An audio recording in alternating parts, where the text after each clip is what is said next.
Olá, todo mundo nono, aqui é o professor Joseph, né? Vamos dar agora nossa conclusão aqui para o nosso capítulo 9 com a correção da atividade. Vamos lá.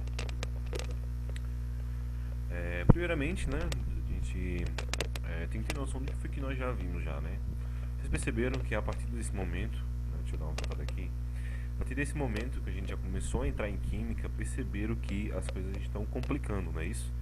Os assuntos, né, estão deixando de ser um pouco conceitual e a gente já está começando a trabalhar, não é, a parte de cálculos, beleza?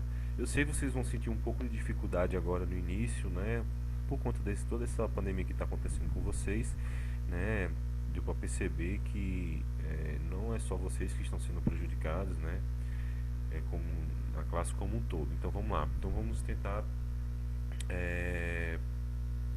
desenvolver, né, as nossas aulas com o tempo, né? Espero que acabe logo, né, e que essa metodologia a gente consiga mudar, né, daqui a alguns meses. Então vamos lá. Primeiramente, por que sentimos uma vibração quando tocamos a tela de TV? Ou até mesmo quando você encosta seu braço, né, quando a TV está ligada, você consegue encostar um pouco o seu braço, você consegue sentir que os pelos, né, estão sendo atraídos pela televisão. Por que ocorre isso? Né? Por que tem essa atração, né, essa troca de energia? Né? Primeiramente, o bombardeio de elétrons responsável pela formação de imagens acaba por estabelecer uma carga negativa que recebe toda a tela do aparelho. Então é o seguinte, quando você liga qualquer aparelho eletrônico, né, na tomada, na energia, né, ele está absorvendo uma quantidade de elétrons. Né? Quando a gente se refere à energia, eletricidade, né, o próprio nome já fala, eletricidade se refere ao que? Ao movimento dos elétrons. Né? Então quando a TV ela está ligada, não é? Ela libera vários elétrons que ficam na parte superficial da tela. Né? Então, ao tocarmos a tela, reagimos como um fio terra, que retira a eletricidade do televisor. Né? Dessa forma, os elétrons se soltam para os dedos, produzindo aquelas pequenas faíscas. E a mesma sensação parecida com cócegas. Né? Dependendo da televisão, quando você encosta, né? As mais antigas que tem esse costume de fazer. Hoje em dia, a maioria das telas são em LEDs, né? Elas não têm tanta carga assim, mas as mais antigas, se você encostar seu braço, você vai ter até conseguir escutar um pouco a eletricidade das cargas. Não é isso? Então, é mais fácil observar o mesmo efeito aproximando a cabeça na tela, os fios fortemente atraídos pela carga positiva e ficam literalmente em pé. Né? Então, no caso, a TV ela gera uma carga negativa que está vindo da tomada. No caso, quando você encosta nela, né, você está gerando um campo de fio terra.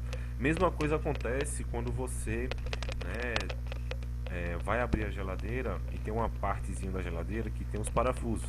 Algumas geladeiras não tem um protetorzinho desses parafusos. Se você abrir a geladeira com pés descalços, não é, você vai tomar um choque, porque você está gerando um percurso ali daquela eletricidade. Se você tiver de chinela de borracha ou sapato, então a carga vai se anular. Mas se você tiver descalço, você vai gerar um fio terra e a eletricidade vai passar por você. Beleza? Segunda questão, considera a representação, né, aqui está do lítio, né, que a gente tem aí nossa classificação, né, como é que a gente consegue representar os dados, né, de uma substância, de um átomo. Né? Então temos aí, então os átomos assim representados apresentam quantos? Ele pergunta, tem quantos prótons ali? Né? Na aula passada eu falei para vocês da representação gráfica, né, que os elementos podem estar, né, classificados dentro da tabela periódica, né, como a massa atômica, o número, né, de elétrons e por aí vai, de nêutrons. Então todas elas vão caracterizar, não é, a estrutura do elemento.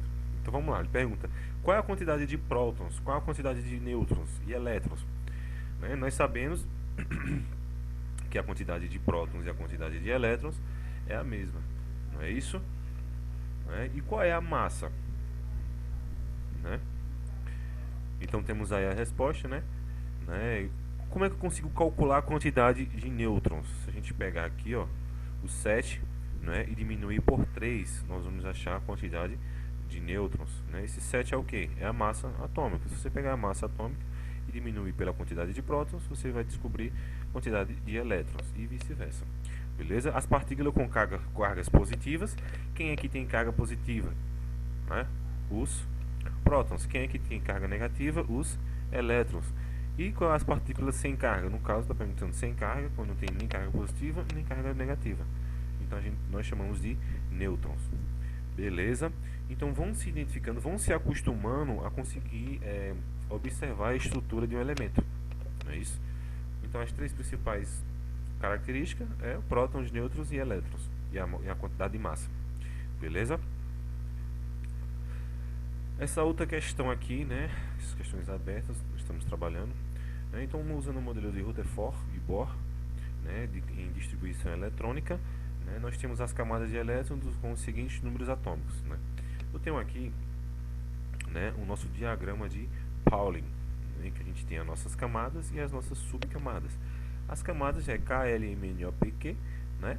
E cada camada dessa vai conseguir suportar, né, essas subcamadas, que essas subcamadas vão conseguir suportar determinadas quantidades de elétrons, dependendo da sua subcamada, não é isso? Então é o seguinte, ele pergunta aqui na primeira letra A, ele tem 8 elétrons, então quantos níveis ele percorreu? Ele está dizendo aqui 2 e 6. Eu tenho aqui, ó, então ele desceu 2 subníveis. Então ele desceu um S1, né? E terminou aqui em 2P6. 2 com 2. Deixa eu botar aqui a anotação. Calma. Deixa eu subir aqui. Vamos lá. Temos aqui, ó, 2 e 6. Então significa que essa distribuição vai ser 1 S2. Aqui, ó, 1 S2. 2 S2. Aqui, ó, vai em quanto? 2 com 2, 4. Aqui diz que tem quanto?